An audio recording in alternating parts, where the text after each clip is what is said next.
My husband threw me out of our home, so I got a job as a cleaner at his company just to feed my kids. Every evening, I'd see the young secretary crying in the hallway.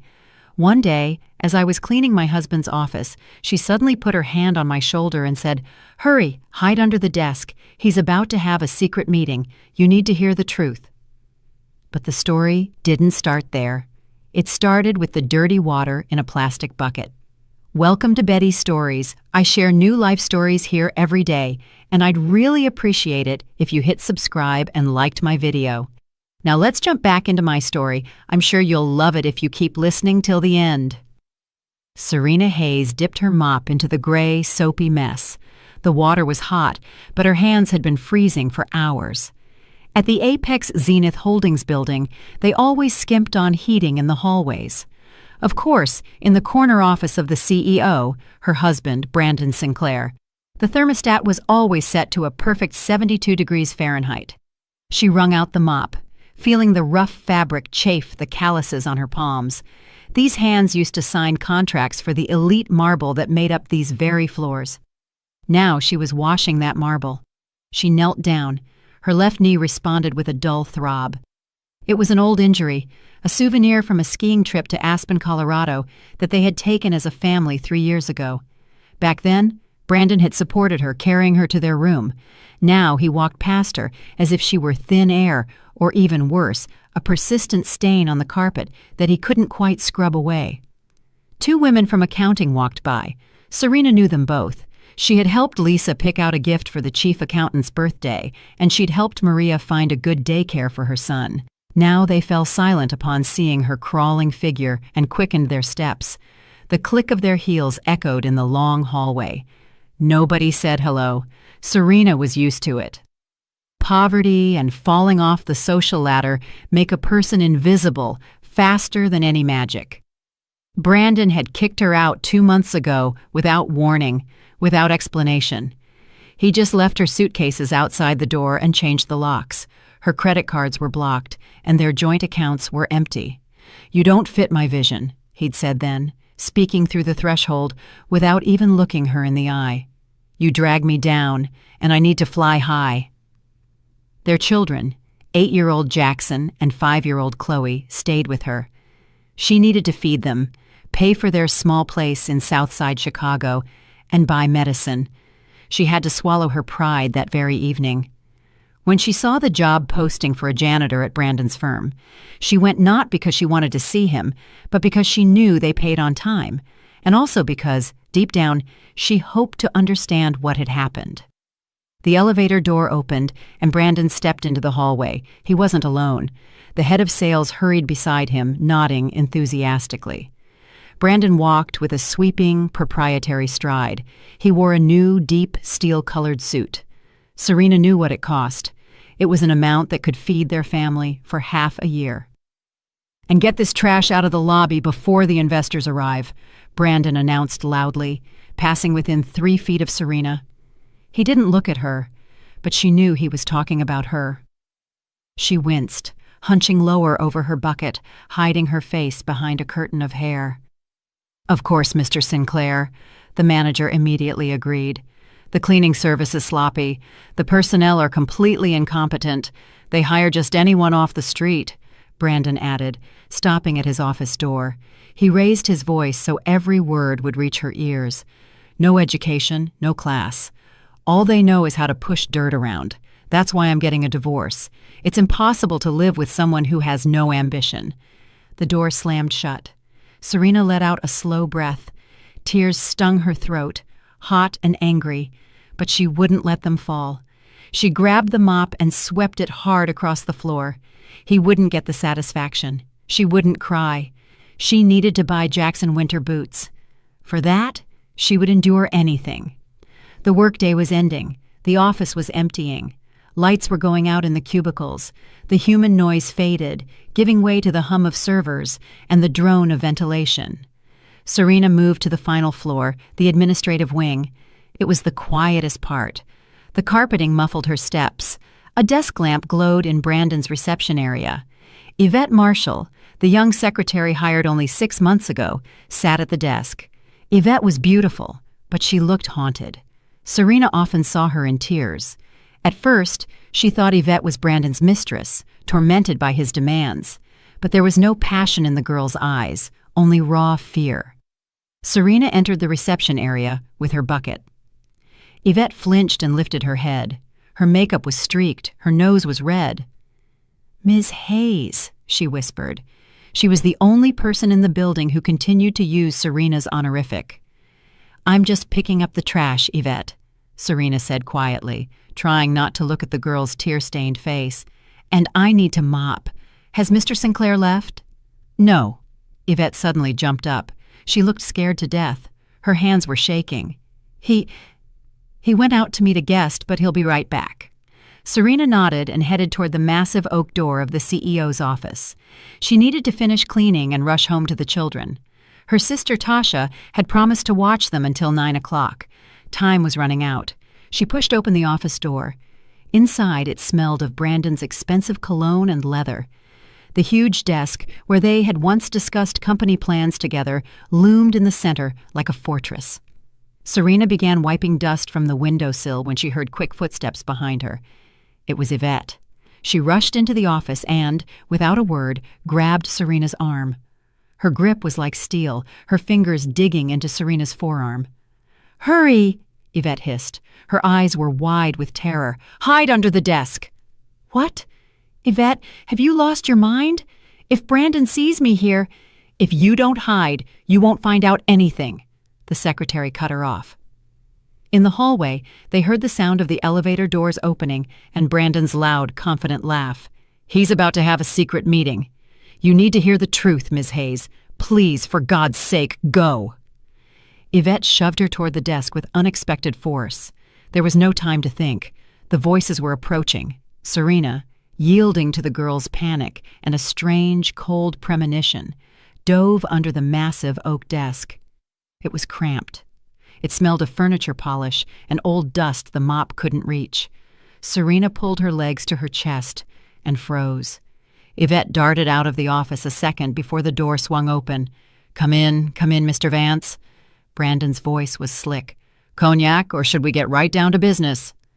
"Right down to business, Brandon," replied the other voice. It was raspy, unpleasant. Serena recognized it.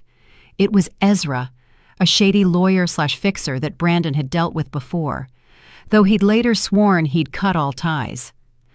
"I have a plane in 3 hours. Are the documents ready?" Serena clamped her hand over her mouth. Her heart pounded so hard she thought the sound must be audible throughout the room.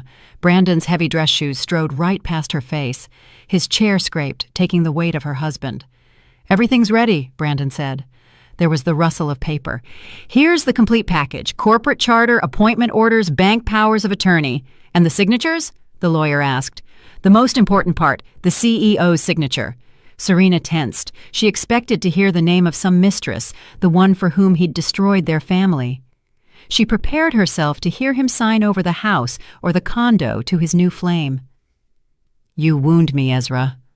Brandon chuckled. "It's all signed. My dear wife, without even knowing it, worked tirelessly for me. I practiced every night until it was perfect. See for yourself. It's an exact match." A pause. The rustle of pages. "Yes," the lawyer finally drawled. "Flawless work. Serena Hayes. The signature is identical to the one on her passport, and the dates are backdated, just as we agreed, 3 years ago." A chill spread through Serena. Her name. Why was her name involved? "Exactly." Brandon's voice hardened. 3 years ago, Serena Hayes supposedly established a subsidiary company, Triumph Dynamics LLC, supposedly for material procurement. And for all 3 of those years, she, as the sole founder and CEO, has been funneling government funds through that shell company. "The amount?" the lawyer asked briskly. $5 million, Brandon stated clearly. "The money is already in the Cayman Islands, in my accounts, and Triumph Dynamics LLC is facing a debt to the Treasury and a hole in the balance sheet." Serena felt the floor dropping out from beneath her, even though she was already sitting on it. $5 million. That meant prison. Not just debt. This was embezzlement on a massive scale. And she won't be able to talk her way out of it? The lawyer doubted. Say she didn't know that the signature is forged? Forensic analysis? What analysis, Ezra? Brandon laughed, and there was so much contempt in that laugh that Serena felt sick. Look around. What does she do for a living? A janitor? In my own office? So what? So what, you idiot? Brandon slapped the desk right above Serena's head. Her fingerprints are everywhere.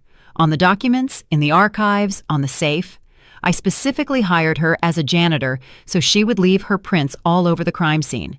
Every day she wipes these cabinets, she touches these files. The investigation will find thousands of her prints. And the motive? A discarded wife, desperately needing money, living in poverty, cleaning toilets. Who would believe she didn't steal the money to get revenge or run away? Serena squeezed her eyes shut. The tears she had held back in the hallway burst out. He hadn't just left her. He had been planning this for months. He hadn't hired her out of pity, or even just to humiliate her. He hired her as a sacrificial lamb. She herself had been polishing the bars of her future prison cell every time she picked up a rag. Brilliant, the lawyer admitted. Cynical, but brilliant. What about the original passport? The copy is in the file. I stole the original from her purse yesterday while she was having lunch in the break room. I'll return it during the search, claiming she was hiding it. Brandon stood up and paced the office. So, we stamp the seal here and here. That's it. Now, Serena Hayes is officially a national-scale fraudster. When do we launch the process? Ezra asked. Right now. Serena heard Brandon pull out his phone. Key taps, dial tone. She stopped breathing. Hello, emergency dispatch. Brandon's voice changed instantly. Now it was the voice of a worried, responsible citizen. I want to report suspicious activity. Yes, the address is Park Avenue 145, the offices of Apex Zenith Holdings. He paused, listening to the operator. I saw our janitor, Serena Hayes, messing with the safe that holds our confidential documents. She was acting very strangely, seemed to be trying to take something out. I checked. Corporate documents are missing. Yes, she's still in the building, possibly armed or in a state of distress. Send someone immediately. Brandon ended the call. In the silence of the office, his voice sounded like a death sentence. They said a squad will be here in 10 minutes. Well, Ezra, take the service exit and I'll wait for the show. Serena looked at her hands. They were shaking. 10 minutes. In 10 minutes, people with guns would storm in here. She didn't have $5 million. She only had a bucket of dirty water and a fake CEO title that would send her to prison for 10 years. Her children would be left alone, or even worse, with him. She looked at her husband's expensive leather shoes, standing only a foot away from her face. He was standing, whistling a cheerful tune, waiting for the police. Time was ticking. Brandon stepped toward the window. Serena only saw his back, draped in the expensive fabric of his jacket, and heard the clink of glass. He was pouring himself water, or perhaps cognac, to celebrate his victory. 10 minutes. She now had 9 or maybe 8. She didn't wait for him to turn around. The fear that had paralyzed her under the desk suddenly transformed into a cold, calculating energy. Serena knew this office better than Brandon did. 3 years ago, when the firm first moved into the building, she had personally supervised the renovations. Brandon had waved away the blueprints, saying, "Just make it look good. I don't have time for nonsense." And she had. She knew every inch of wiring, every hidden space. She knew about the utility door behind the decorative mahogany panel to the right of the awards shelving. Serena silently, like a cat, slipped out from under the desk. Her knees, scraped against the stiff carpet, were burning, but she felt no pain. Brandon was by the window, looking down at the parking lot, scouting for flashing lights. He was whistling a tune that sounded like a funeral march to Serena. She took a step. The parquet didn't creak. She had personally chosen the highest quality subfloor. Another step. Her hand touched the cold panel.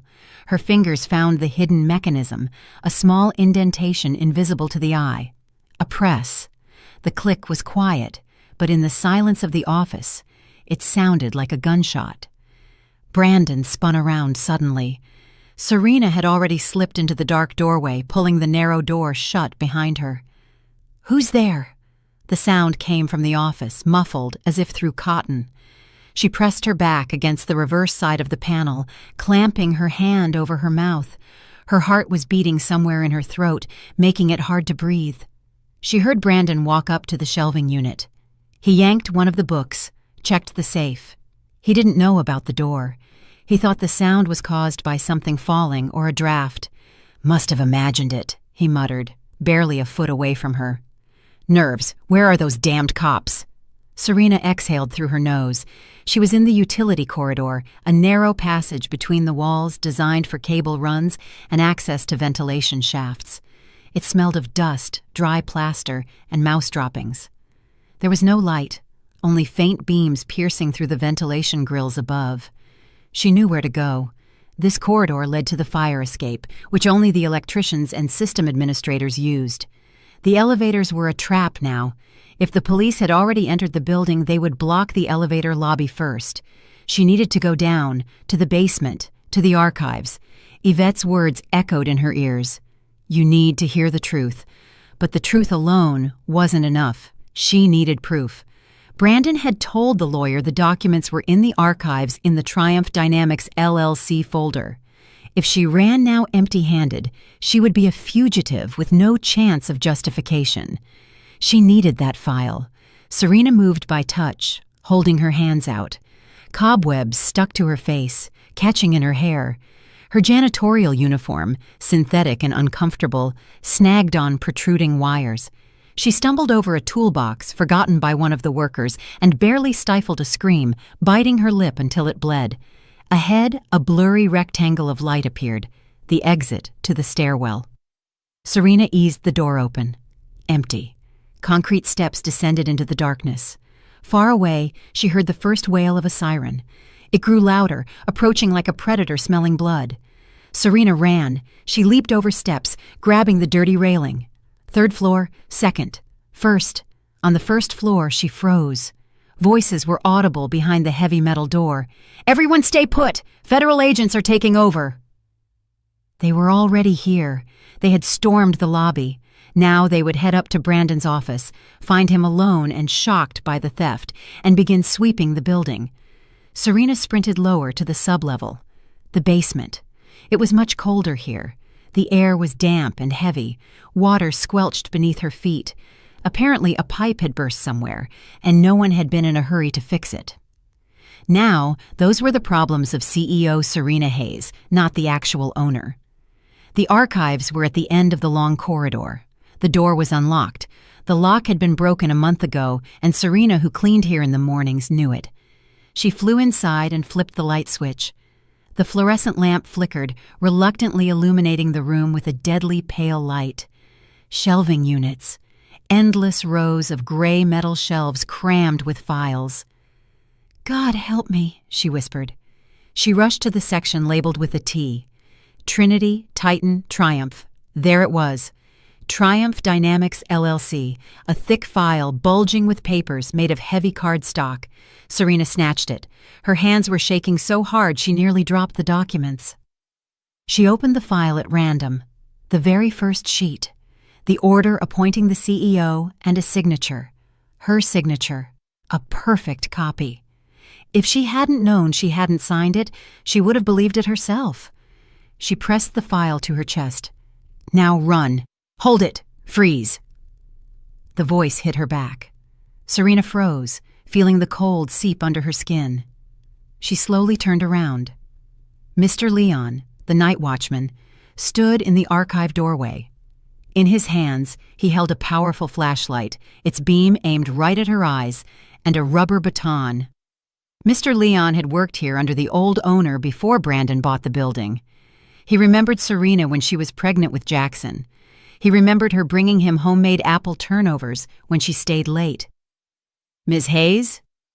Mr. Leon lowered the flashlight. His face, etched with wrinkles, registered extreme confusion. "What are you doing here?" "The police. They're looking for you. Mr. Sinclair said over the radio that you stole money." "Mr. Leon?" Serena's voice broke into a rasp. She took a step toward him, pressing the file to her chest like a shield. "Do you believe that? You've known me for 10 years. You saw me cleaning these floors for 2 months. Do you think I'm a thief?" The old man was silent.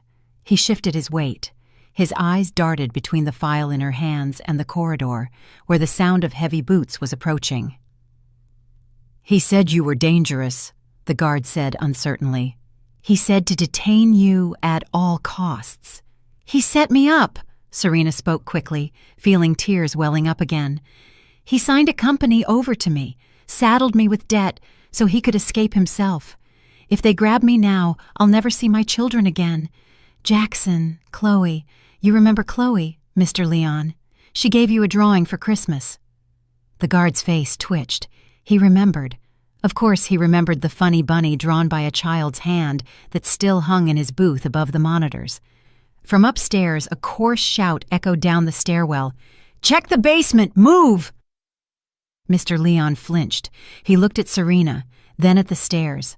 A struggle was going on in his eyes. Duty, fear of losing his job, fear of his boss, versus conscience. "Run," he breathed, suddenly stepping aside and freeing the passage. "Thank you." Serena lunged for the exit, but he caught her sleeve. "Wait. You'll freeze to death in that uniform. It's -4 degrees out there, mister." Leon tore his old, oversized coat from a hanger by the entrance to the archive, massive, smelling of tobacco and wool, with a worn collar. He threw it over Serena's shoulders. The coat was heavy, like armor, and reached almost to her ankles. "The loading dock," he whispered quickly, pushing her in the back. "The gate is open. They finished taking out the trash a half hour ago. Go through the warehouses, then over the fence into the vacant lot, and don't look back." "I'll hold them up. I'll say I saw you run to the roof." "I will never forget this," Serena whispered. "Go, daughter. Go for your babies." She ran. The coat tangled around her feet. The file thudded against her ribs, but she ran faster than she ever had in her life. Corridor, turn, the smell of gasoline and exhaust fumes. The loading area. The huge gates were slightly ajar, leaving a gap of about 18 inches. Serena squeezed through the gap and tumbled out into the night. The biting winter wind hit her lungs, scorching her throat. Snow crunched under the thin soles of her uniform shoes.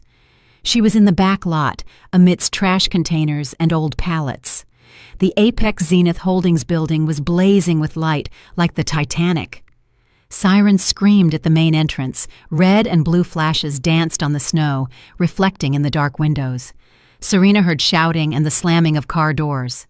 She saw people in helmets and bulletproof vests rushing into the lobby. They were looking for her. She dove into the darkness of the alley, pressing herself against the brick wall. She needed to get far away, to disappear into the labyrinth of the residential district before they blocked off the area. In the coat pocket, her cell phone vibrated. Serena gasped. She had forgotten to turn it off. God, what if they tracked the signal? She pulled the device out with shaking fingers, ready to remove the SIM card and throw it into a snowbank. The screen glowed in the darkness. One notification from the bank. She froze. Who could be sending her money now? Child support? Brandon never paid on time. She unlocked the screen. The green logo of the banking app. A message. Funds received. Amount? $5 million. Sender. Sinclair B. Designation, loan repayment per contract number 1423. Serena stared at the figures and they blurred before her eyes. 5 million. The world swayed. She leaned her back against the icy wall to keep from falling. This wasn't a bailout. This was the final nail in her coffin. Brandon hadn't just stolen government money. He had transferred part of it to her. Now, when the police checked her accounts, and they would do that first, they would see those millions. $5 million deposited into the account of a poor janitor 10 minutes before she fled with the documents. It was the perfect trap. Now she had motive, means, and evidence of her guilt. To the entire world, she had just become a rich thief who had run off with the haul, and no one, no investigator, would believe she had nothing to do with it. Serena gripped the phone so tightly her knuckles turned white. In the distance, the siren wailed again. Now that wail was aimed at her. Serena stuffed the phone back into the pocket as if it were a venomous snake and ran. Her feet slipped on the icy crust covering the asphalt. Mr. Leon's enormous coat flapped around her calves, hindering her movement, but she couldn't take it off. Underneath, she had only her thin janitor's uniform, and the cold was so severe the air felt solid. She couldn't run to the subway. There were cameras, there would be police. She couldn't call a taxi through an app. That would leave a digital trace. She burst onto a busy avenue where cars streamed by, kicking up plumes of snowy dust. Serena raised her hand. One car sped past, splashing her with dirty slush. A second didn't even slow down. The third, a beat-up sedan with tinted windows, veered sharply to the curb. "Where to?" asked the driver, a young man, barely lowering the window. "Gold Coast, the old limestone houses," Serena gasped, her teeth chattering. "Cash payment, $100. Just hurry." The guy sized up her strange attire, the huge man's coat on her small shoulders, her disheveled hair, her frantic eyes. But $100 for a 15-minute drive did the trick. "Get in." Serena collapsed into the back seat. The car peeled away. She pressed herself into the corner, trying to be invisible. Only one thought hammered in her head: Vivian Sinclair, Brandon's mother, the Iron Lady, the woman who always held her back straight, even when she buried her husband. She had never particularly liked Serena, considering her too common for her genius son, but she idolized her grandchildren. Jackson and Chloe were the light of her life. Vivian Sinclair was an old-school person for whom family honor meant more than money. If she found out what Brandon had done, that he'd framed the mother of his children for a federal crime, that he'd embezzled government money, she would crush him. She was the only person in this city Brandon truly feared. The car snaked through the snowy streets. Serena clutched the file of documents to her chest under the coat. It was her ticket to salvation, but right now, that file was burning her skin. "We're here," the driver mumbled, braking in front of the tall, wrought-iron gates of a historic mansion from the 1950s. Serena, with trembling hands, dug the crumpled bills from the coat pocket, everything she had on her for lunch money, and shoved them at the driver. She scrambled out of the car and ran to the entrance. The doorman, dozing behind the glass, initially didn't want to let the strange woman in rags pass, but upon recognizing Mrs. Sinclair's daughter-in-law, he fearfully pressed the door release button. The elevator, smelling of mahogany and lacquer, climbed agonizingly slowly. 5th floor. Serena pressed the bell. A melodic chime sounded behind the massive door. Silence. Then footsteps. Heavy, measured. The lock clicked. The door opened. Vivian Sinclair stood on the threshold. She was in a severe house dress, her gray hair perfectly styled. Despite the late hour, an expression of disgusted perplexity was frozen on her face. "Serena." Her voice was cold, like metal. "What is this farce? Why are you wearing that junk? And why at this hour?" "Vivian." Serena practically stumbled into the hallway, nearly falling onto the polished parquet. "Help me, Brandon." The mother-in-law stepped back, letting her in, and quickly shut the door, as if afraid a draft might bring street grime into her immaculate apartment. "What is it, Brandon? Are you drunk?" Vivian frowned, sniffing the air. "No." Serena grabbed her arm. Her mother-in-law's hand was dry and hard. "Brandon has gone crazy. He set me up. He wants to put me in prison." Vivian froze. Her face, which resembled a stone mask, wavered. "Go into the living room," she commanded. "Take that monstrosity off your shoulders and tell me, clearly." In the enormous living room, furnished with antiques, a grandfather clock ticked. That tick-tock, tick-tock had always depressed Serena, but now it seemed like the only island of stability in a collapsing world. Serena, still trembling, sat on the edge of the velvet sofa. She told the story, stammering and swallowing her words, about the janitor job, the secret meeting, the fake signatures, the call to the police.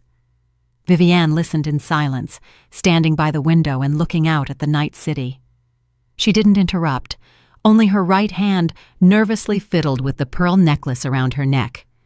"And look here." Serena pulled out the phone. "I ran away, and he sent me money. $5 million right now, so the police will think I was in on it, that I took my cut and fled." She handed the phone to her mother-in-law. Vivian took the device, put on her gold-rimmed glasses, and stared at the screen for a long time. $5 million, she muttered. Idiotic. "What is idiotic? He wants to take the children, Vivian," Serena whispered, and the tears finally broke through. "If they lock me up, he'll take them away or dump them in a boarding school. He never spent time with them. Jackson, Chloe, what will happen to them?" The mother-in-law slowly placed the phone on the coffee table beside a porcelain vase. She turned to Serena. In her eyes, usually sharp and stern, there was something like sympathy or fatigue. "Calm down," she said firmly. "No one is going to prison. Brandon has gone too far. Power has gone to his head. He's lost all sense of boundaries, but to involve the mother of his children in his schemes, that's low, even for him." Serena let out a long breath, her shoulders sagging. She knew this woman wouldn't allow the family to be destroyed completely. "I'll make some peppermint tea right now," Vivian said. "You need to warm up. You're completely blue. And I'll call my lawyer. I have contacts in the district attorney's office. We'll sort out this transfer by morning. The main thing is not to panic." "Thank you," Serena whispered. "Thank you. I didn't know where else to go."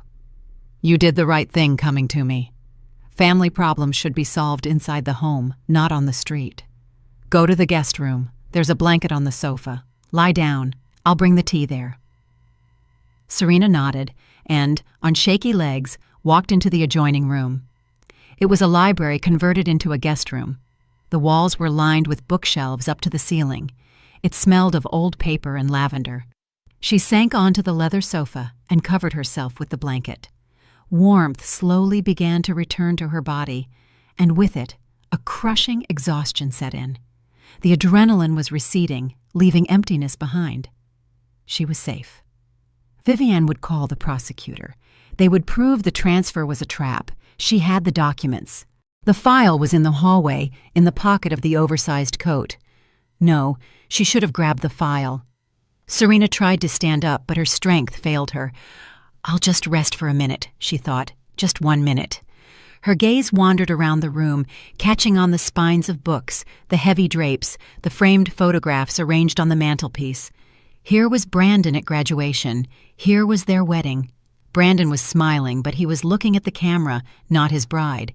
Here were the grandchildren in the park. Serena's eyes stopped on a photograph in the corner of the shelf. The picture was recent, color, in an expensive silver frame. Some kind of banquet. Vivian Sinclair, in an evening gown, held a glass of champagne. She was smiling, a rarity for her. Standing next to her was a man, short, balding, with a cunning, rat-like face. He held her arm, like an old friend. Serena blinked. Sleepiness vanished.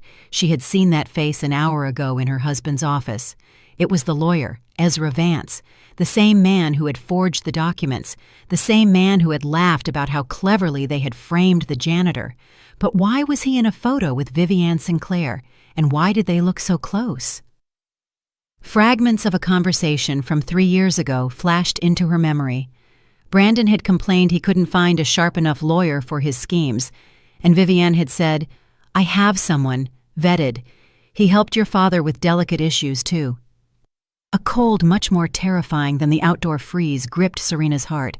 Brandon hadn't found the lawyer. Vivian had brought him in. She didn't just know, she was involved.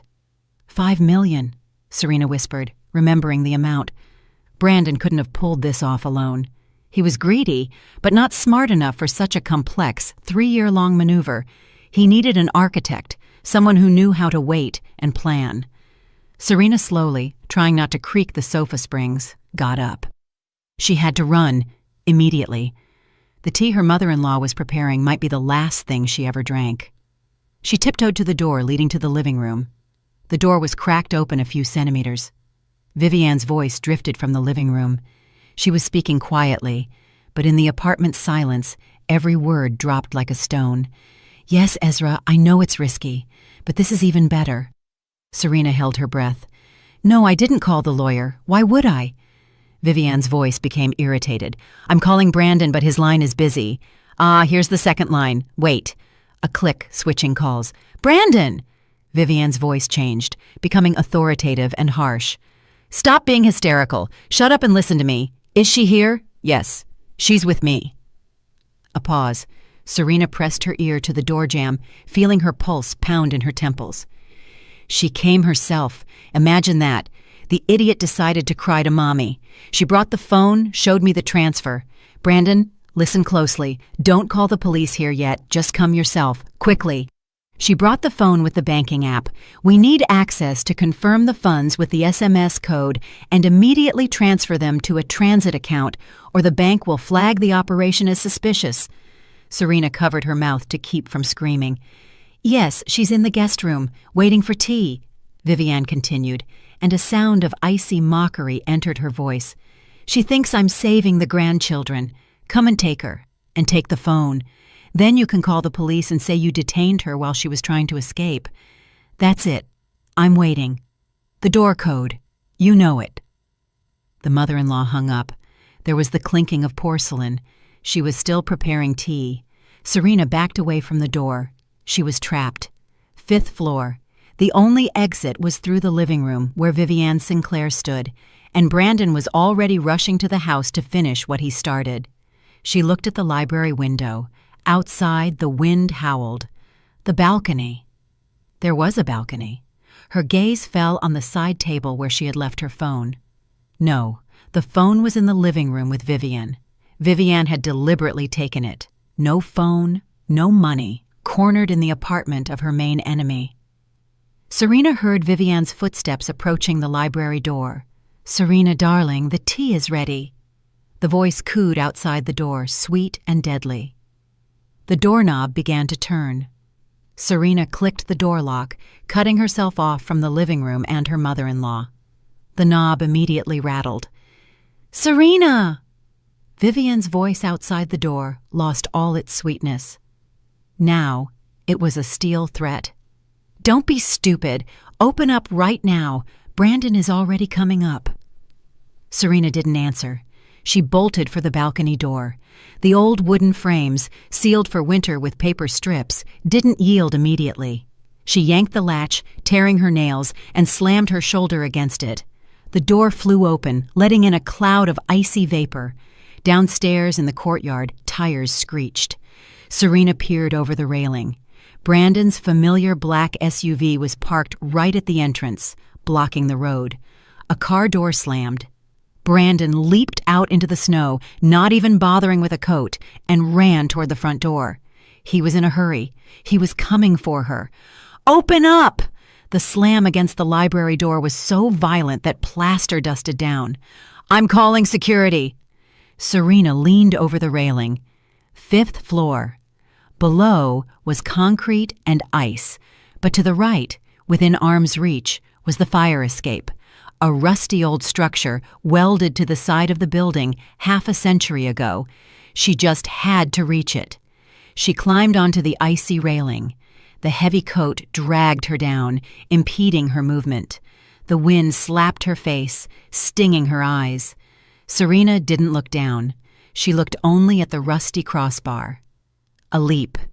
Her fingers slipped on the metal, scraping her skin, but she held on. Her legs dangled in the void. She pulled herself up, grunting with effort, and hooked the toe of her shoe onto a rung. At that moment, the library door burst open with a crash. Serena heard Brandon's voice. "Where is she? Mom, where is that?" "On the balcony!" Vivian shrieked. Serena didn't wait. She slid down the ladder, tearing up her palms on the icy metal. 4th floor, 3rd. At the 2nd floor level, the ladder ended. There were about 10 feet to the ground. Beneath her was a snowdrift, but under the snow could be ice, trash, or rebar. From the 5th floor balcony, Brandon's head appeared. "There she is! Stop! Stop!" Serena let go. The impact was hard. She sank into the snow up to her waist. hit her knee on something solid, but immediately scrambled up. The pain would come later. Now there was only animal terror. She tore away from the courtyard, not toward her car, where she could be intercepted, but through the narrow passage between the garages into the darkness of the next block. She ran until her lungs burned, stopping in some unfamiliar courtyard, leaning against the wall of a utility shed. Her heart pounded so hard she thought it would break her ribs. She was alone. No phone, no money, no documents.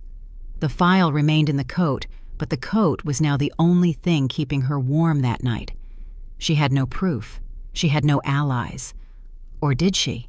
Yvette, the secretary, the one who shoved her under the desk, the one who said, "You need to hear the truth." Serena knew where she lived. 6 months ago, when Yvette was sick, Brandon had sent Serena to drop off medicine and work documents. "That's too low class, driving through the rough parts," he'd said then. "You go." The address was seared into her memory. It wasn't far, in the industrial district, about a 20-minute walk. Serena trudged through the snowy streets. The wind pierced her bones, even through the heavy coat. The city slept, indifferent to her plight. Sparse streetlights illuminated her path. When she reached the right building, her toes had already lost sensation. The intercom wasn't working. The entrance door was propped open with a brick. Serena climbed to the second floor. The door to apartment 12 was unlocked. Noise and the sound of crashing objects came from inside. Serena pushed the door open and entered. Chaos reigned in the narrow hallway. Hangers, shoes, and makeup littered the floor. Yvette, disheveled, with red blotches on her face, was trying to zip up an enormous suitcase. Seeing Serena in the gigantic coat, with crazy eyes and a scrape on her cheek, she shrieked and dropped a bag of documents. "Don't come closer! I don't know anything! Get out!" Yvette backed into the kitchen, grabbing a knife from the counter. "You knew?" Serena asked hoarsely. She closed the front door behind her and leaned her back against it, sliding to the floor. She had no strength left to stand. "You knew about the signatures, you knew about the setup, and you stayed silent." "I tried to tell you!" Yvette screamed. Hysteria broke through her fear. "Today in the office you shoved me under the desk so I would go to prison instead of you. Why didn't you go to the police earlier? Why did you let him do it? Were you sleeping with him?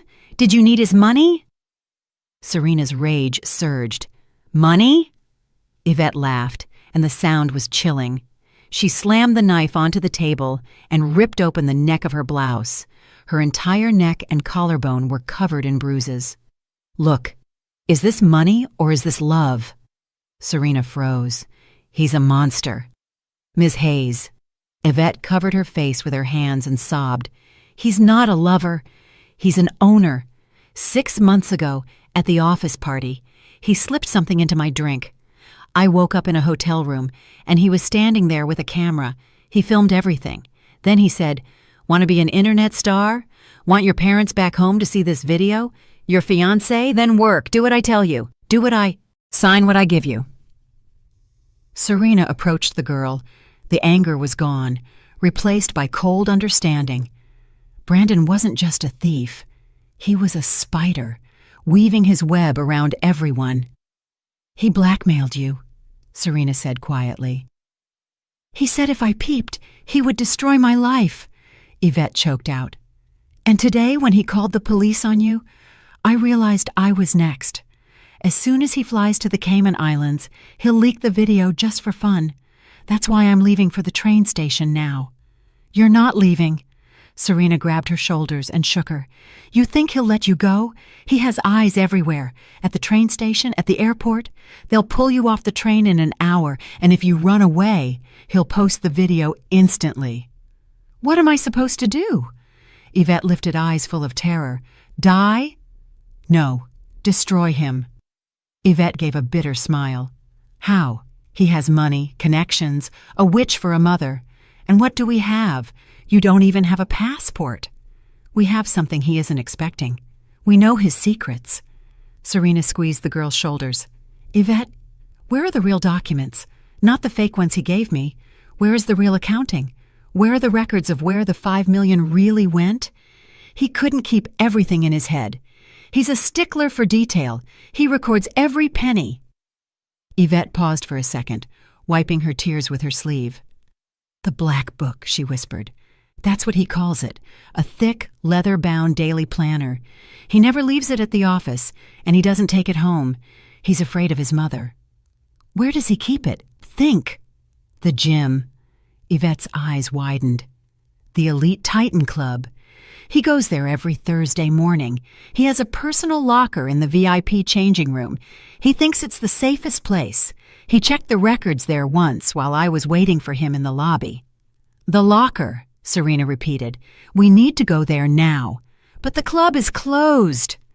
"No, they have 24-hour access for VIP clients. I have his card." Brandon himself had given it to her so she could get fit for him. Yvette rushed to the dresser and turned her purse inside out. A gold-colored plastic card fell onto the floor. "Let's go," Serena said, picking up the card. "Is your car running?" 10 minutes later, they were speeding through the night city in Yvette's beat-up sedan. The streets were empty. Serena sat in the passenger seat, wrapped in the coat. She was shaking not from the cold, but from tension. If that planner contained records of the real transfers, the bribes, the forged signatures, it was the end for Brandon. It meant prison for him and freedom for her. The Titan Club greeted them with a neon sign in silence. Only a couple of cars were in the parking lot. "Act natural," Serena whispered as they approached the glass doors. "You're the client. I'm with you." The sleepy administrator barely lifted his head when Yvette scanned the card at the turnstile. Serena slipped in after her, trying not to rustle her enormous coat. "The men's changing room is that way." Yvette pointed to an oak door. "There shouldn't be anyone there now. It's 3 o'clock in the morning." They entered. The air smelled of chlorine, expensive shower gel, and men's sweat. Rows of dark wood lockers. "What number?" Serena asked. 42. It's his favorite number." They found the locker at the very end of the row. The electronic lock blinked red. "The code." Serena looked at Yvette. I don't know." Yvette panicked. "He entered it himself." "Think, birth date, card pin, wedding anniversary?" "No, he's too paranoid for simple dates." Yvette bit her lip. "Wait. He once bragged that the code was the weight he dreams of bench pressing. 350 pounds. Serena entered 350. Error. "No, not that." Yvette trembled. "Maybe his mother's birth date?" "Try it." Yvette entered the digits. Error. The lock emitted an unpleasant beep. One more attempt, and it would lock them out. "Think, Yvette. What does he love most in the world?" "Himself. Money." Yvette froze. "Money. The amount he stole. 5 million. The girl's trembling finger pressed 500. Click. Green light. Serena breathed a sigh of relief and yanked the door open. It was empty inside. No gym bag, no towel, no sneakers, and no daily planner. The locker was bare, except for a small white piece of paper taped to the back wall. Serena reached out. Her fingers were numb. She peeled off the note. Brandon's handwriting, sweeping, confident, with sharp angles. She brought the paper to her eyes. The letters swam. "Did you really think I'd be that careless, darling? Say goodbye to the kids." "What is it?" Yvette whispered behind her. Serena didn't answer. The paper fell from her hands and fluttered to the tiled floor. The world around her shrank to the size of that note. He knew. He knew she would come here. He had calculated their every move. While she was running in the cold, while she was looking for Yvette, while they were driving here, he was laughing. And now he was going for the children. Jackson? Chloe? Say goodbye to the kids. Serena spun around and ran toward the exit, her feet barely touching the ground. Forget the planner. Forget prison. Only one thing mattered now. To get there. To get there before he did. "Drive!" Serena screamed, clutching the dashboard so hard the plastic creaked under her fingers. Yvette, white as a sheet, floored the gas pedal. The old sedan roared, blowing through a red light. They swerved side to side on the slippery road, but Serena felt no fear of an accident. The fear was different, cloying and cold. It twisted her insides into a tight knot. Serena's sister Tasha lived in a quiet residential neighborhood in a block surrounded by old trees. It was usually dark and calm here, but when Yvette's car screamed into the courtyard, Serena knew she was too late. The courtyard was flooded with the anxious, pulsing light of flashing sirens. 2 police cars and a white minivan with Child Protective Services emblazoned on the side blocked the driveway. Neighbors huddled near the entrance, wrapped in robes and jackets, craning their necks to get a better look at someone else's misery. "Stop here!" Serena barked from behind a utility shed. "Don't drive any closer!" Yvette slammed on the brakes, and the car slid into a snowbank. Serena leaped out, forgetting to close the door. She wanted to rush to the entrance, push past the police, and snatch her children. But the same instinct for self-preservation that had made her hide in the ventilation shaft suddenly slammed on the brakes. She saw Brandon. He stood by the open front door, tall, confident, his coat unbuttoned. Beside him, 2 police officers with weapons shifted their weight, and in front of them, standing on the snow, was Tasha, Serena's sister. She was wearing only a nightgown, with a jacket hastily thrown over it. She was sobbing, grabbing an officer's sleeve. "You have no right!" Tasha cried, her voice rising to a shriek. "She's a good mother. This is a mistake. Where is your warrant?" "Ma'am, step aside, or we will use force," the officer replied curtly, pushing her away with his hand. A heavy-set woman in a severe gray coat emerged from the building. She held a file. Behind her, 2 burly men in uniform were escorting the children out. Jackson walked on his own, head down, fists clenched. He was pale, his lips trembling, but he tried not to cry. Little Chloe, in her favorite pink hat with a pom-pom, was being carried by the second man and screaming hysterically. "Mommy! Mommy!" Her cry cut through the night air like a knife. "I don't want to! Let me go, Aunt Tasha!" Serena took a step forward, emerging from the shed's shadow. Her body lunged toward her daughter, but her mind whipped her back. "Take one more step and you'll be arrested. They'll cuff you, throw you in the police car, and then you truly will never see them again. You have no rights. You have no money. You are a wanted felon." She fell to her knees in the dirty snow behind the corner of the building, clamping her hands over her mouth to stop herself from crying out. Her teeth bit into her palm until it bled. She watched as her life, her purpose, her very breath, was loaded into a vehicle. Brandon walked up to Chloe. He didn't hug her. He didn't comfort her. He fastidiously dusted off her jacket as the officer placed the girl on the ground in front of the car. "Stop screaming," he said loudly, and in the silence of the courtyard, his voice sounded like a whip crack. "Your mother is a crazy thief. Be grateful your father is taking care of you. Get in the car," the woman from Child Protective Services commanded. The children were shoved into the back seat of Brandon's huge black SUV. The doors slammed shut, cutting off their cries. Brandon got behind the wheel. The woman from CPS sat next to him. The convoy moved out. Serena watched them until the red taillights disappeared into the night. The neighbors began to disperse, discussing the scandal. Tasha remained sitting on the steps, covering her face with her hands. "Ms. Hayes!" Yvette approached from behind, silently, like a shadow. She was crying too. "What are we going to do?" Serena slowly stood up. The snow on the knees of the coat was soaked through and dark. She wiped the blood from her bitten palm onto the coat's wool.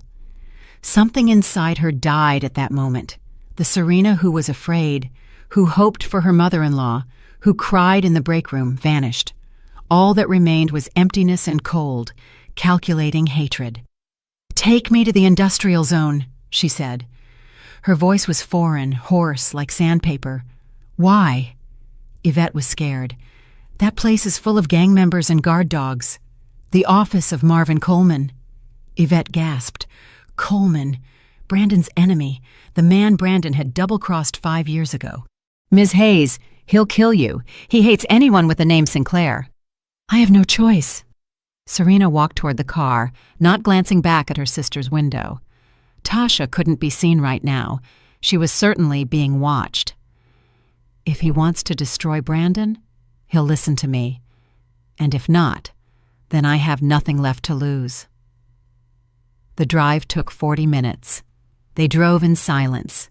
Yvette sobbed occasionally, but Serena stared at a single point on the windshield.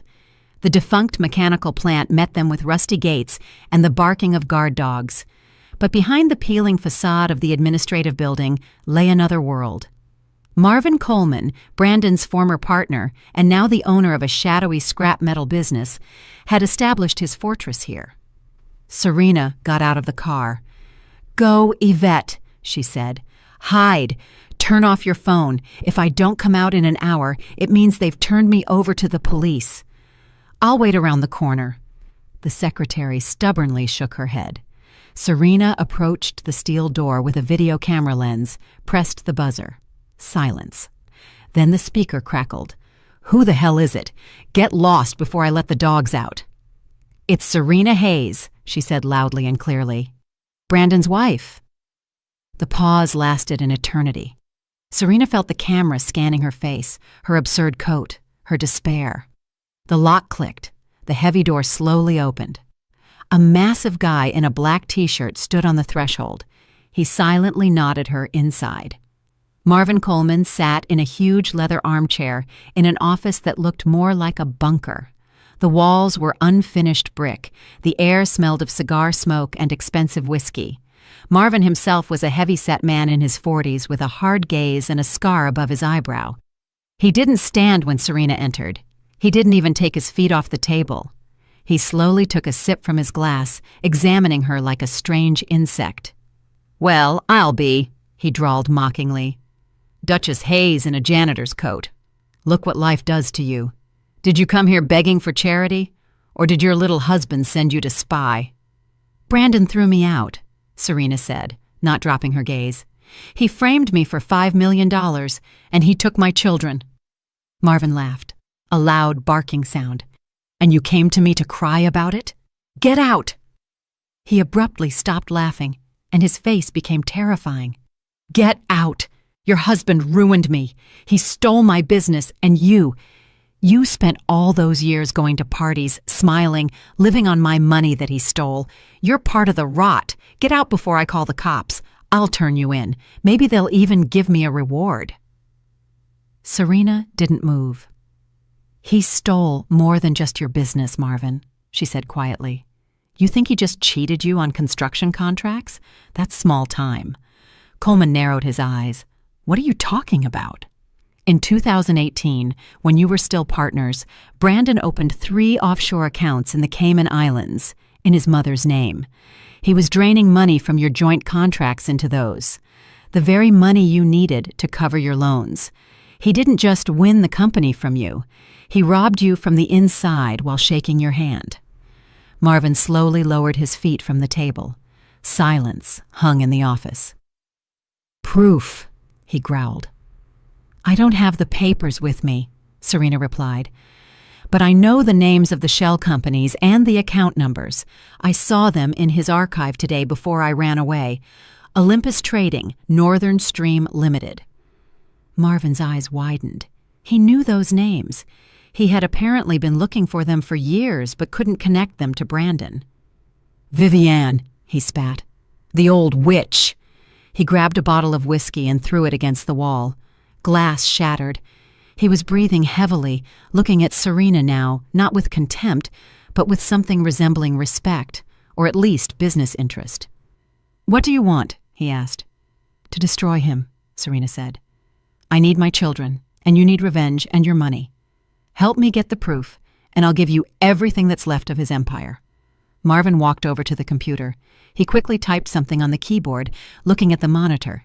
His face, illuminated by the screen, darkened.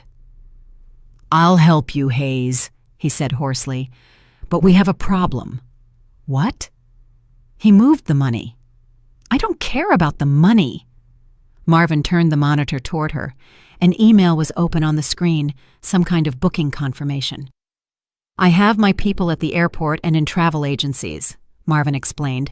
"I track all your husband's movements. Look here." Serena moved closer.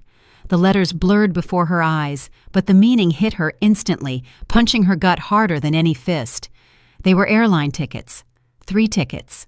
Brandon Sinclair, Jackson Sinclair, Chloe Sinclair. Departure in 48 hours. Route, Chicago, New York, Zurich. Switzerland, Serena whispered. Are they going on vacation? No, Marvin shook his head. Look at the visa type and the return tickets. There are no return tickets. And here's the contract with the private boarding school, Le Mans Academy, in the Swiss Alps, a closed facility for children whose parents don't want them found. He looked at Serena with a heavy gaze. He's not going to raise them himself, Serena. He's putting them in a home for rich orphans. He's taking them away forever. We don't have time for long plans. In 2 days, they'll fly out of the country, and you'll never see them again. Swiss law is unbreakable in these matters. Serena felt the floor dropping out from under her. 48 hours. What do we do? She asked, and steel entered her voice. We fight, Marvin replied, pulling a handgun from a desk drawer and placing it in front of him. But we fight smart. We're going into the belly of the beast. Marvin placed a small black disc, no bigger than a button, on the table. It's a microphone with a transmitter, he said, looking Serena directly in the eye. It operates on a frequency that the room's jammers can't touch. The charge will last for 2 hours. You have to slip it into his pocket. In his jacket, his pants, it doesn't matter. The main thing is that he has it on him when he gets drunk and starts talking. Serena took the device with trembling fingers. It was cold and weightless. What if he recognizes me? She asked, adjusting the tight collar of her white shirt. He won't. To people like Brandon, the help aren't people. They're furniture that brings them food. You're a waitress now. Look at the floor, he said softly. Don't stand out. An hour later, she was standing at the service entrance of the grand ballroom. Marvin had arranged things with his contact in the catering service. Serena was wearing black slacks, a white shirt, and a long black apron that concealed her figure. Her hair was pulled back into a tight bun. She wore a medical mask over her face. Thanks to the latest flu scare, no one was surprised. Music was blasting in the hall. It was the Founders' Ball, the annual Vanity Fair where the city's elite celebrated their successes. Enormous chandeliers bathed the space in golden light, reflecting off the ladies' diamonds and the gentlemen's cufflinks. The air was thick with the scent of expensive perfume, hairspray, and fresh lilies. Serena picked up a tray of champagne glasses. Her hands, thankfully, were covered by white gloves. She took a deep breath and stepped into the hall. Her heart hammered somewhere in her throat, echoing in her ears with dull thuds. She walked through the crowd, navigating between people she had known for years. Here was the vice mayor's wife, with whom she had once discussed diets. Here was the bank director who had wished her happy birthday a year ago. Now they slid past her with indifferent glances, reaching out for glasses without pausing their conversations. Marvin was right. She was invisible. She looked for Brandon. He was standing in the center of the room by an ice sculpture. He was beaming. He wore a tuxedo. His bow tie was slightly crooked. He held a glass in one hand and gesticulated wildly with the other, telling a group of investors something. Beside him, like a faithful shadow, stood Vivienne Sinclair. The mother-in-law looked majestic in a long silver gown, stiff as a board, with a polite, frozen smile on her face. Serena gripped the tray so hard her fingers turned white beneath the fabric of the gloves. The children. They want to take the children. She had one chance. She began to approach slowly, offering drinks to guests along the way so as not to arouse suspicion. Champagne? For you. Step. Another step. Brandon laughed loudly. There are risks, of course, but who doesn't take risks doesn't drink this fine wine, he was preaching. My company is now going international. We're opening a European branch. You'll be opening a prison cell, Serena thought venomously. She reached their circle. Brandon was standing with his back to her. His jacket was unbuttoned. The side pockets protruded slightly. A perfect target. Serena approached from the side, tilting her head slightly. Champagne, gentlemen, she murmured, trying to disguise her voice. One of the investors took a glass. Brandon turned around, not looking at her, and also reached for the tray. "Yes, hit me," he tossed out. At that moment, someone nudged Serena's elbow. The champagne in the glasses sloshed. It was the perfect moment of distraction. While Brandon looked at the moving liquid, Serena, using her left hand, concealed by the tray, slid toward his right pocket. One movement, light as a feather's touch. She felt the fabric of his expensive jacket. Her fingers opened. The bug slipped inside. Brandon didn't notice a thing. He gulped down half the glass and turned back to his conversation partners. "So about that," Serena exhaled. It worked. Now, she needed to leave, to dissolve into the crowd, exit through the kitchen, get into Marvin's car, and listen. Listen to him confess everything. She turned, trying not to run. Her step had to be measured, smooth. Suddenly, a hand clamped onto her forearm. The grip was hard, painful, like a vice. Serena froze. The blood drained from her face. She slowly turned her head. Vivienne Sinclair was looking at her. The mother-in-law wasn't looking into her eyes. She was looking down at Serena's feet. Beneath the black uniform slacks, her old, worn sneakers peered out, the very ones Serena had worn running through the snow, climbing through the ventilation shaft. Marvin had found her clothes, but he hadn't had time to find her size 6 shoes. Serena thought that no one would notice in the dim light of the hall. But Vivienne Sinclair always noticed shoes. "Shoes are a woman's face," she often used to say. Serena had worn these sneakers with the bright green stripe while gardening with her mother-in-law. Vivienne lifted her eyes. There was no surprise in them, only a cold, calculating glint. "What terrible service!" she said loudly, addressing the guests, but not letting go of Serena's arm. "This girl almost spilled wine on me. Come with me, dear. Let's step aside. I want to speak to your manager." "Mom, drop it." Brandon waved her off without turning around. "Don't ruin the evening." "I said I'll handle it," Vivienne cut him off. She dragged Serena away from the center of the hall toward the service corridor leading to the kitchen.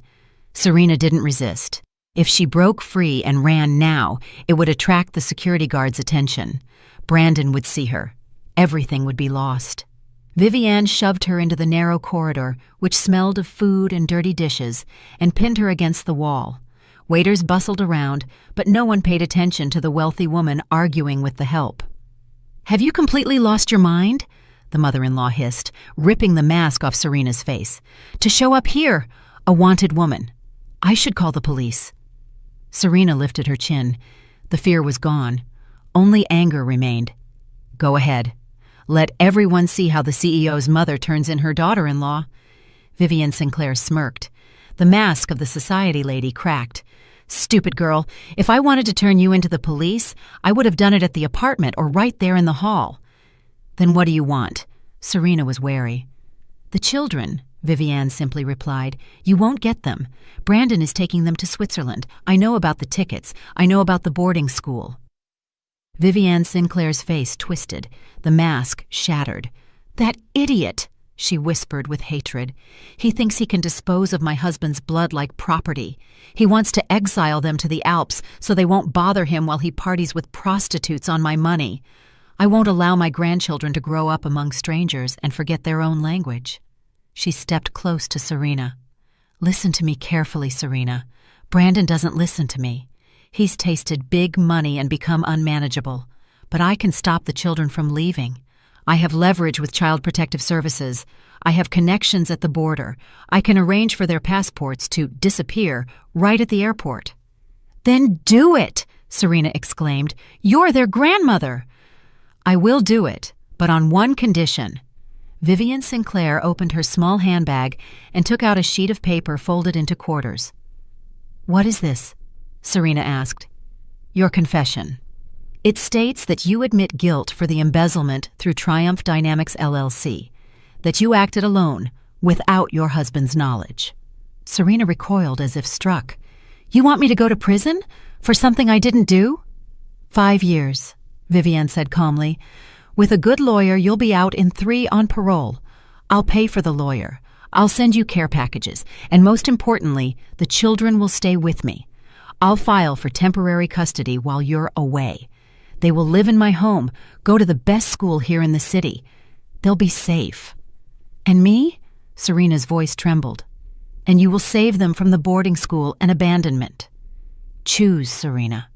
Either you proudly refuse now, and Brandon takes them away forever the day after tomorrow, and you get caught and locked up for 10 years without any help. Or you sign this. You serve a short time, but you know your children are home, fed, and clothed. Vivian Sinclair tucked the paper into the pocket of Serena's apron. My son is a disappointment. He is weak. But you turned out to be stronger than I thought. But you're still a nobody. Sacrifice yourself if you are truly a mother. You have until morning. We meet at Ezra Vance's office at 9 o'clock. She turned and floated back into the hall, leaving Serena standing in the dirty corridor with the smell of other people's food and a choice that made her want to howl. Serena shoved the crumpled paper into her apron pocket. Her body was shaking, but her eyes remained dry. Fine, she said quietly, looking not at her mother-in-law, but at the wall behind her shoulder.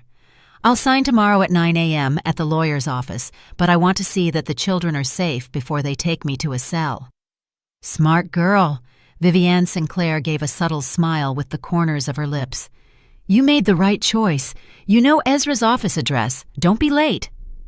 The mother-in-law turned and sailed back into the glittering hall to the guests and the champagne, leaving Serena alone in the messy corridor. Serena waited a minute, tore off the apron, threw it into a laundry basket, and exited through the back door. Marvin was waiting for her outside. He sat in his car, parked in the shadow of the dumpsters, with headphones on his head. His face was grim, but his eyes glowed with predatory fire. Get in, he growled as soon as Serena opened the door. You won't believe what that fool is saying. Serena sank into the seat. Marvin handed her a second headphone. We've been recording for half an hour. He got drunk and drove off with some girl to the Peninsula Hotel. Listen. In the headphone, through the crackle of interference and the noise of the road, Brandon's voice cut through. He was drunk.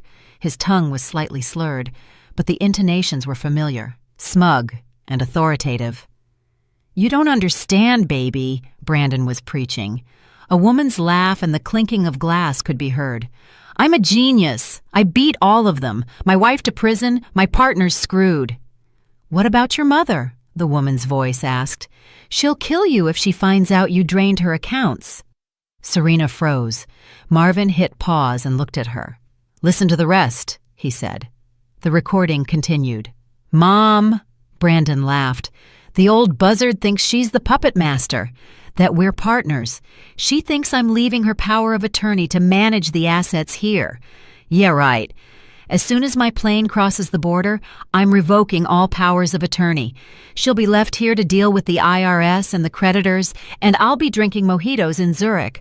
Let her sit with her grandchildren in poverty if she loves them so much. I'm leaving her broke, just like she used to punish me when I was a kid. The recording cut off. Serena slowly removed the headphone. That's it, she whispered. That's the end. If Vivian hears this, she'll destroy him herself. She would forgive him for stealing, forgive him for framing his wife but betraying his mother? Never. Do we send it to her now? Marvin asked, his finger poised over his phone. No, Serena shook her head. Not by phone. She'll delete it and won't believe it. I need to see her eyes. Tomorrow, at the lawyer's office. That will be my ace. Instead of signing the confession, I'll let her listen to this. The night passed in a blur. Serena didn't sleep. She sat in Marvin's office, watching the clock, counting the minutes until dawn. At 8:50 a.m., she stood at the door of the lawyer's office. The sky was gray. A freezing rain was falling. Serena was wearing the same clothes as yesterday, jeans and a sweater Marvin had lent her. She gripped her phone. She walked into the office. Ezra Vance, the notary, sat at the table, shuffling papers. Vivian Sinclair sat in the client's chair, straight as a rod, in a severe black suit. She didn't even turn her head when Serena entered. You're punctual, the mother-in-law remarked, looking straight ahead. The documents are ready. Sign, and I'll call the lawyer. Ezra slid the sheet of paper towards Serena.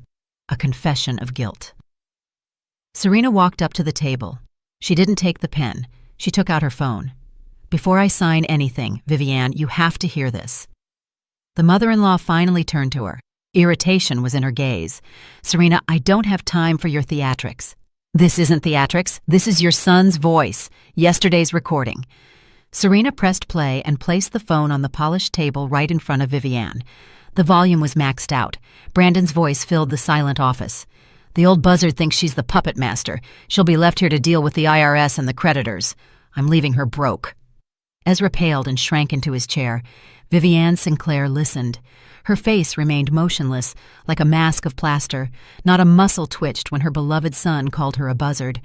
She listened until the very end, until Brandon's drunken laugh. The silence after the recording was deafening. Serena exhaled. Victory. Now, Vivian would tear up the deal with her son. Now, she would give the children to Serena to get revenge on Brandon. "Did you hear?" Serena asked quietly. "He betrayed you. He screwed you over. Don't lock me up. Help me stop him. We'll destroy him together." Vivian Sinclair slowly raised her hand. She picked up Serena's phone, looked at the screen, and pressed delete. Then she went into the recently deleted folder and cleared it. Serena watched, unable to move. A cold, more terrible than any winter freeze, gripped her body. "I know he's a snake." Vivian Sinclair's voice was calm, almost bored. She handed the phone back to Serena. "I gave birth to him. I raised him. I know he's greedy, unprincipled."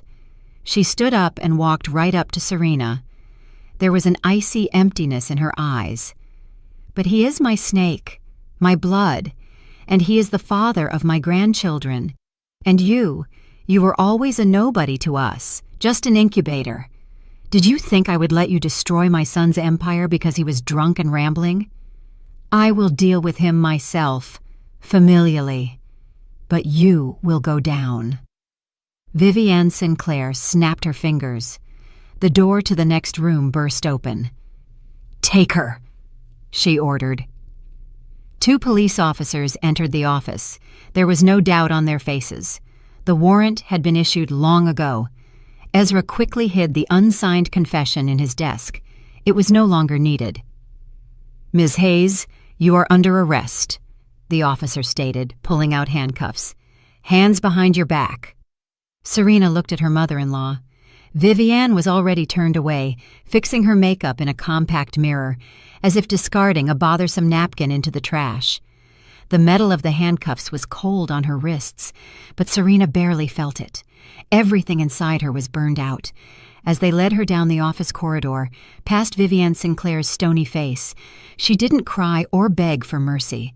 She had died the moment her mother-in-law deleted the recording. Now they were leading away not a person, but an empty shell. The ride in the police cruiser passed in complete silence.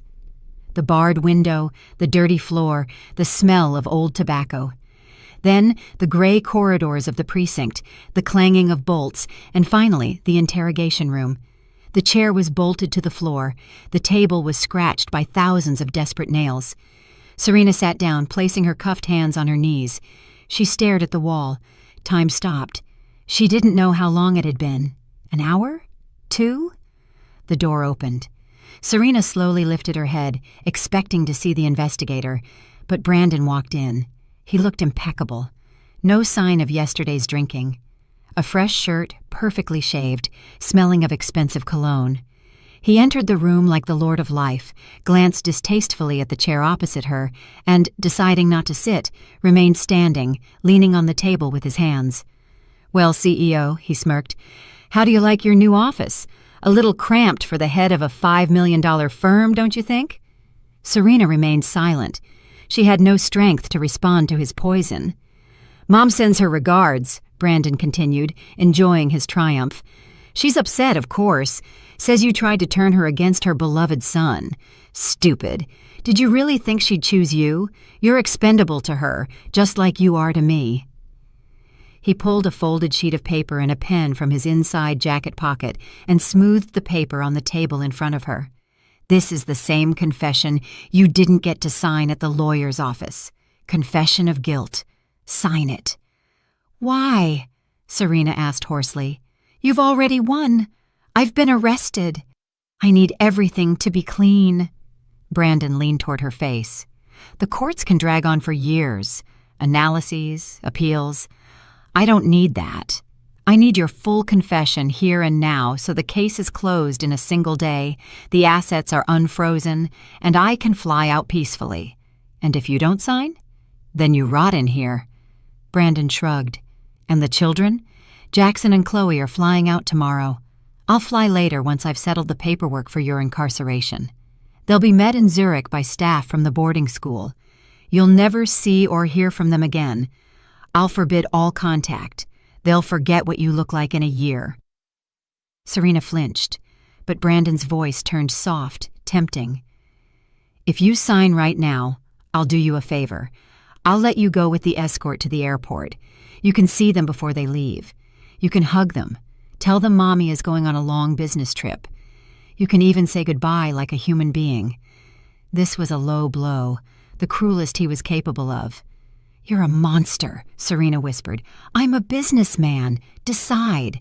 The pen writes perfectly. Serena looked at the sheet. The letters blurred. "I, Serena Hayes, hereby confess that I single-handedly developed the scheme of embezzlement." She had no choice. Marvin wouldn't help. There was no evidence. Viviane had betrayed her. Yvette was gone. If she didn't sign, she would lose her children forever, without even a goodbye. With trembling fingers, struggling to bend her cuffed hands, she took the pen. Brandon smiled. It was the smile of a winner watching his victim take a last breath before death. Serena brought the pen to the paper. The interrogation room door flew open with a bang, hitting the wall. Brandon snapped upright. "Hey, who's there?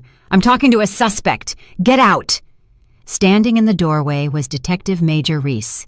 Serena remembered him, a sad, tired man with watchful eyes who had handled her booking. But now he looked different. There was no routine in his eyes. They burned with the zeal of a hound that had caught the scent. "The conversation is over, Mr. Sinclair," Reese said harshly. He walked to the table, ignoring Brandon's outrage. "You have no right. I'll complain to the prosecutor, my lawyer." "Your lawyer is very busy right now," Reese interrupted. "He's trying to explain why his signature is on the documents of a shell company. And you, Ms. Hayes, put the pen down. You have nothing to sign." Reese placed his official tablet on the table in front of Serena. "Look." A video was playing on the screen. It wasn't a recording. A red live icon blinked in the corner. The picture was grainy, shot in the dim light. A cramped room filled with blinking cabinets. The hum of fans drowned out the voice, but Serena recognized it instantly. "Yvette!" she gasped. Yvette looked terrible. Dirty hair, dark circles under her eyes, bitten lips. She was sitting on the floor, surrounded by laptops, right in the server room of Apex Zenith Holdings. "I repeat," Yvette was saying into the camera. Her voice was trembling but firm. "My name is Yvette Marshall. I am Brandon Sinclair's secretary. I am in the company server room. I've been hiding here for 3 days because I feared for my life, but I'm not afraid anymore." Brandon went white. He lunged for the tablet, trying to grab it, but Reese intercepted his arm and forcibly sat him on the neighboring table. "Sit. Watch the show." On the screen, Yvette continued. "Right now, I am sending this stream to every corporate mailing list address, as well as to the offices of the district attorney and the Federal Investigative Committee. On this screen, you see the transaction logs." She turned the camera toward a monitor. "Here is the system login under the CEO's credentials. But the biometric data, the fingerprint and retinal scan, belong to Brandon Sinclair. He was logging into the system using his wife's name. Here are the addresses, here are the dates, and here is a video from the surveillance camera in his office that he forgot to wipe from the local drive. In it, you can see him practicing forging Serena's signature." Brandon sat, his mouth agape, his face turned the color of ash. "She ran away," he whispered. "She was supposed to run away." "She's a smart girl," Reese said. "She figured out your people would intercept her at the train station, so she hid where you would never look. Right under your nose, in the heart of your empire." At that moment, the phone in Brandon's pocket vibrated. a long, irritating sound. Then again, and again. Brandon slowly, as if in a trance, pulled out his smartphone. Notifications flashed on the screen, one after another. Banking apps. Operation declined. Account blocked. Attention, assets seized. Access to Triumph. Dynamics, LLC subsidiary accounts, restricted by order of the sole executive body. What? Brandon jabbed his finger at the screen. Why? Who blocked it? He lifted his eyes to Serena. There was pure animal horror in his gaze. You, he whispered. What? Serena didn't understand. Reese smirked, looking at Brandon. You tried so hard, Mr. Sinclair, the detective said. You painstakingly forged all the documents to appoint your wife as the CEO of the company through which you funneled the money. You made her legally responsible for every dollar. Reese leaned toward Brandon. But you forgot one detail. By law, only the CEO has the right to manage the accounts. When Yvette posted the data about the embezzlement, the bank's security system automatically froze all transactions until the identity of the CEO was confirmed. And since the CEO, according to all your forged papers, is Serena Hayes, Serena looked at her cuffed hands, then at Brandon. Then all the money you stole and transferred to the company's accounts is now under her full legal control, Reese finished. You locked your own millions in a safe and gave her the key. Brandon jumped up. He lunged for the door, forgetting about the detective, the police, everything. He had to run, to the airport, to the woods, anywhere, but two masked federal agents were already standing in the doorway. Brandon backed up, pressing his back against the wall, and slid down, covering his head with his hands. His phone fell to the floor. The last message glowed on the screen. Your flight to Zurich has been canceled due to payment issues. Brandon screamed so loudly that the whitewash seemed to dust down from the interrogation room ceiling. It wasn't the cry of a man, it was the shriek of a cornered animal, realizing the trap had closed. It was all her, he roared, pointing his finger toward the wall where he knew the detective's office was. It was my mother, Vivian Sinclair. She came up with the scheme. I was just the executor. She forced me. The two federal agents yanked him up. Brandon thrashed. His feet in expensive dress shoes slipped on the linoleum. The handcuffs snapped shut on his wrists with a dry, final sound. Detective Reese winced with distaste and nodded to the convoy. Take him to the holding area. Let him cool down while we process the paperwork. Serena was let out next, but she was no longer wearing handcuffs. Reese had removed them himself a minute ago. Chaos reigned in the precinct's spacious lobby, resembling a scene from a bad play. Vivian Sinclair had already been brought in. She sat on a wooden bench straight as a poker, clutching her handbag. Beside her, shaking uncontrollably, sat the lawyer, Ezra Vance. When the convoy dragged a struggling Brandon into the hall, mother and son's eyes met. You, Brandon gasped, trying to tear himself free from the agent's grasp. You sold me out. You wanted to take the children and turn me in. Vivian Sinclair slowly stood up. Her face, usually flawless, was now covered in red splotches. The Iron Lady mask had cracked, revealing a frightened, aging woman.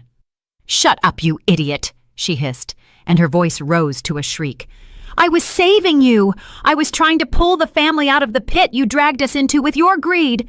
Saving me, Brandon laughed, and the sound was more terrifying than his scream. You always hated me. You wanted power, Major! He turned to the officer at the desk. I want to make a statement. My mother, Vivian Sinclair, is the organizer of the criminal group. The black ledgers for 5 years are in the safe behind the painting at her house. She orchestrated the transfer of funds. I'll show you. Liar!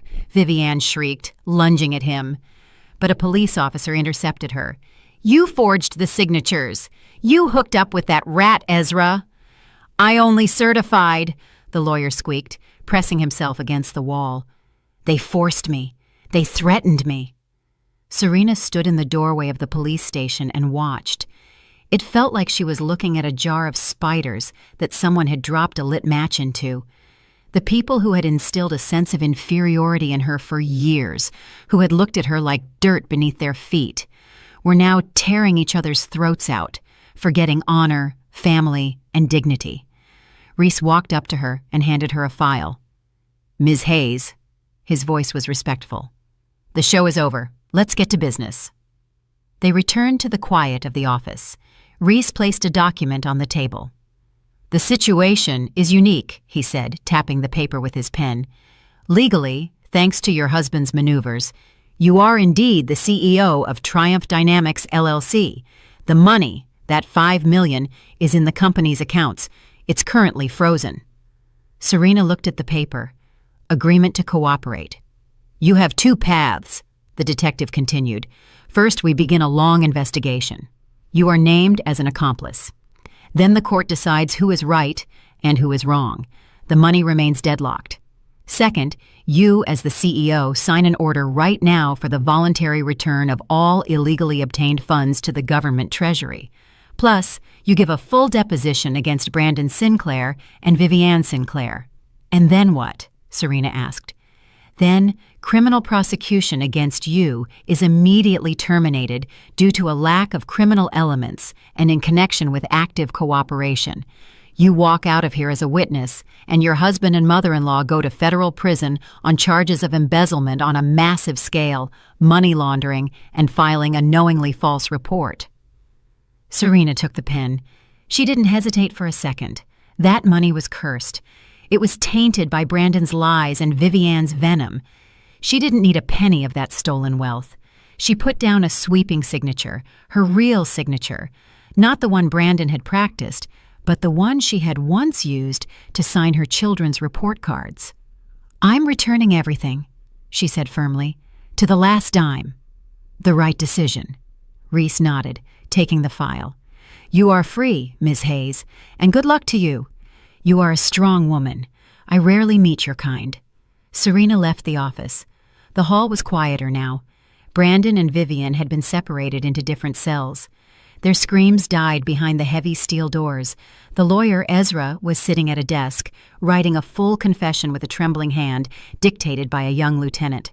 Serena pushed the heavy front door of the precinct and stepped onto the street. Morning. A cold, gray Chicago morning. The air was frigid, smelling of snow and exhaust fumes. But to Serena, it was the sweetest smell in the world. The smell of freedom. By the sidewalk, right at the entrance, stood a massive black SUV. Not Brandon's, Marvin Coleman's. Marvin stood leaning against the hood, his jacket unzipped, smoking. Seeing Serena, he tossed the cigarette into the snow and, without a word, opened the back door of the car. Serena froze. Her heart skipped a beat. In the back seat, wrapped in blankets, sat Jackson and Chloe. They were asleep, pressed close to each other. Jackson's head rested on his sister's shoulder. He was clutching a toy robot. "Mommy!" Chloe opened her eyes, blinked, and then shrieked, reaching out her hands. "Mommy!" Serena rushed to the car, dropping to her knees right in the dirty snow on the asphalt, and pulled them close. Warm, alive, her babies. "Shh, shh," she whispered, kissing their heads, which smelled of children's shampoo. "I'm here. I'm with you. No one will ever separate us again." Jackson woke up, saw his mother, and, trying to be a man, sniffled, but immediately buried his face in her neck and cried. "You're not leaving?" he asked hoarsely. "Dad said you left forever." "Dad was wrong," Serena said, lifting her tear-filled eyes to him. "I'm not leaving. We're going to be together forever now." Marvin stood nearby, looking away at the gray facades of the buildings. His hard face softened. "I intercepted their convoy on the way out of the city," he said quietly, when Serena had calmed down and stood up. "My guys explained to the CPS workers that taking children to Switzerland without the mother's consent is international kidnapping. And once Brandon's accounts were frozen, CPS suddenly became very cooperative. They revoked your husband's order. The children are yours." Serena walked up to him. "Thank you," she said. I don't know how to repay you." Marvin smirked, pulling out a fresh pack of cigarettes. "You already did. You destroyed Sinclair. I waited 5 years for this. Seeing him dragged into a police car in handcuffs, that's worth more than any money." He held out a set of keys to her. "These are for your apartment. Brandon changed the locks, but I already put in new ones. Go live." "And the business?" He narrowed his eyes. "The company is decapitated now. The investors are panicking. They need someone who knows the whole operation from the inside, someone who will clean up the mess and not steal." Serena gripped the keys. She looked at the police station building, where her past life, her fears, and her tormentors remained. Then she looked at the children in the car. "I'll handle it," she said. 6 months later. Heels clicked confidently on the marble floor of the Apex Zenith Holdings Business Center. It was the same marble as 6 months ago, the same veins, the same cold luster. But now, Serena wasn't looking down, searching for stains. She was looking forward. She walked down the corridor where she had once hunched over, pushing a cart of dirty water. Now she wore a perfectly fitted graphite-colored business suit. Her hair was styled in an elegant updo. Employees walking toward her stopped and nodded respectfully. "Good morning, Ms. Hayes." "Hello, Ms. Hayes." She nodded back, polite but reserved. She remembered all of them. She remembered who turned away when she was washing the floors. She remembered who laughed. But she wasn't seeking revenge. She simply fired those who were incompetent and kept those who knew how to work. The cleanup was tough, but necessary. Serena stopped at the CEO's reception area. At the desk, where a tearful Yvette once sat, a pleasant-looking woman in her 20s, named Lena, was now concentrating on her keyboard. Yvette had quit a week after Brandon's arrest. She said she couldn't stand being in those walls. Serena had helped her with recommendations and paid for design courses. Yvette had started a new life, far from office intrigue. "Ms. Hayes," Lena, the new secretary, jumped up when she saw her boss. "You got a call, and a letter came." "Who called?" Serena walked to the desk, glancing through her daily planner. From the prison." Lena lowered her voice, glancing around self-consciously. "From the Women's Federal Correctional Institution, number 5. Serena froze. The hand turning the page stopped. "They asked me to pass on that the inmate, Vivian Sinclair, has filed a request for a visit. She's very insistent, says it's urgent, something about the children. She wants to wish your son a happy birthday, asks you to come, or at least take a call." Serena slowly closed the planner. A memory flashed before her eyes. The mother-in-law's living room, the smell of peppermint tea, the false concern, and the cold voice. "You're a nobody to us." Vivian had received 4 years. Brandon, 7. Both had tried to appeal, blaming each other, but the evidence provided by Yvette and Serena herself was ironclad. Vivian Sinclair was now sitting in a cell without servants, without porcelain teacups, without her power. And she wanted to regain a shred of control, wanted to remind them of herself, wanted to poison her grandchildren's lives, even from behind bars. Serena looked at the secretary. Her gaze was calm and clear. "Lena," she said in an even voice, "tell the prison administration that Ms. Serena Hayes does not know anyone by that name." "And what should I say about the visit?" the girl stammered. "Say that I am declining the request. I don't have time for prison visits." Serena smiled, not maliciously, but simply as a person who has finally finished a long, dirty job. "And tell them not to call again. I'm busy. We're opening a new branch, and I need to approve the budget." "Understood, Ms. Hayes."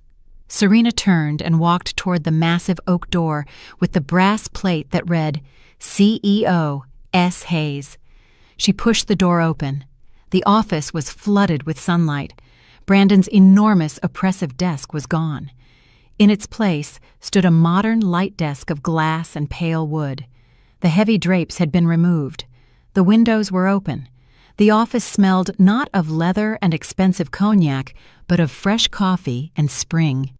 On the desk was a photograph in a simple frame. She, Jackson, and Chloe on a picnic, laughing, with ice cream smeared across their faces. Serena walked to the window. The city lay before her, spread out like a map. the very city that had felt like a prison 6 months ago. Now it was her battleground and her home. She took a deep breath, straightened her shoulders, and sat in her chair. She turned on the monitor and opened her email. The work was just beginning, but now it was her work. And in this office, there would never be dirt again. She had cleaned everything out for good. I'm really glad you're here and that I could share my story with you. If you liked it, show me by liking the video and subscribing to my channel. Let's see how many of us there are. Write in the comments which city you're watching from and what time it is. I'm so curious to know where all you wonderful people are tuning in from. If you want to support me a little extra, you can also send a small donation. I share new life stories for you every single day. And now 2 of my most popular stories will pop up on the screen so you can choose what to watch next. I'd really appreciate your support. Please subscribe and leave a comment. May God bless you.